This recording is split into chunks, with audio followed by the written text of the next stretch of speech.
was up at a friend's place, and well, I was working on an assignment we were paired up for.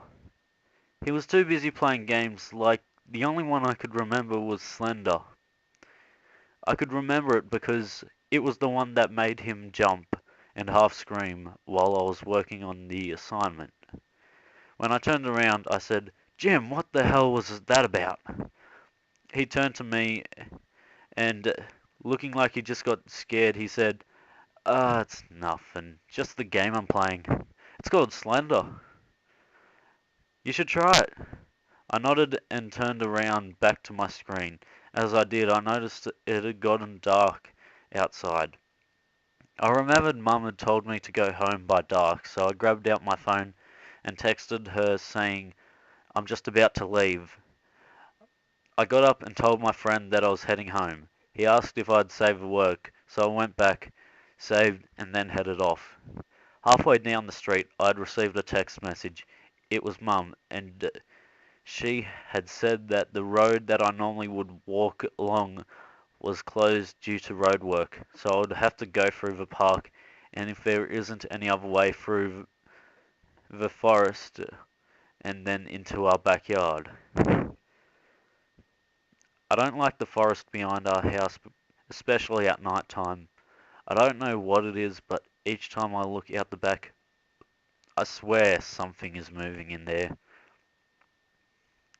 Maybe it's just the wind and the leaves. I get to the park and there's no one there. Normally there's someone who is walking their dog or playing some game even at this time. There was barely even any birds. Normally there are tons of birds squawking, but not tonight. I jumped the fence into the forest and it instantly got a bit more colder. I don't know why or how. I walked on towards where I think my house was, but I only was guessing from when my mum took me through here before. Though it seemed like it had changed somehow. I noticed a tree that had its bark cut out, but the bark didn't seem to come out of the tree, but instead curved in and made a mask-like shape. The mask of the tree wasn't natural, though, because it had details like eyes that were red as if it was a flame right at the moment, but it wouldn't spread. It didn't have a mouth or anything else, at least. I tried to keep going, but it felt like something grabbed at my leg. I looked down and it was a hand with long bony fingers. I tried to shake it off, but instead it kept a tight grip. I stepped on the arm and it snapped off, and I got to run away. The hand still kept a fine grip on me. I ran and ran until I tripped on the hand that still gripped me. I look back and see a figure. It was the mask from the tree from before. The mask now had a darkened body with two legs that looked firmly planted in the ground, and it had two arms but only one hand. The other was clamped onto my leg. The mask itself now had long bark-like hair, and his eyes were now a flaming white color, but it didn't light anything else up. I kept going on and found a glowing red trail, and it looked like blood, but I had to follow it because it was my way home. It led onto the trail that led to my backyard. I kept following the trail, and the blood kept getting thicker and thicker, more and more. Mum called and set off the LED light in my phone because I had it on silent. From just that flash of the LED, I got to see the end of the blood trail for just that moment. I was horrified by it.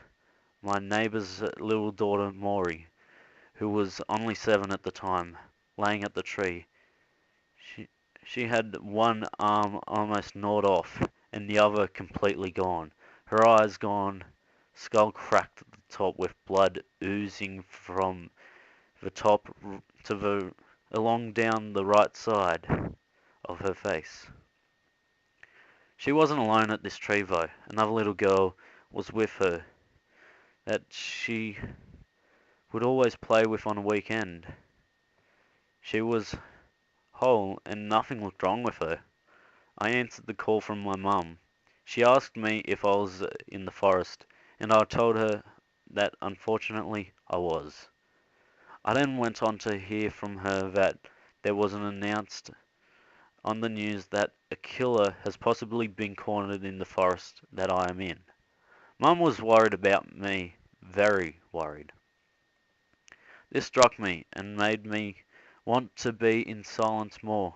I hung up the call and turned on the LED from my phone to check if the little girl that is with Maury was fine. She seemed like she was, just concussed, I guess. I grabbed her and decided to try and run, but soon enough my ankle started to hurt, and so it was a struggle to run. So I started to slow down, even with the killer on my mind. I looked back and saw something glowing behind me, but it wasn't blood because it was part of a figure. It looked like it was the eyes of this what seemed to be a four-legged figure. I don't know how, just it being in the shadows and having glowing eyes made it just seem menacing, but I couldn't run any faster. The little girl I was carrying started to wake up. I was watching her as she did wake up, and she looked so innocent and happy as she did, but if she knew what was going on, she would be as terrified as me. She looked ahead of us, pointed and screamed out, "Scarecrow!" I looked ahead, saw it with its still flaming white eyes, tree-like figure, and now with arms wide open. I was running too fast to stop myself from running into him, so I turned so I would take all the impact and the little girl wouldn't take any.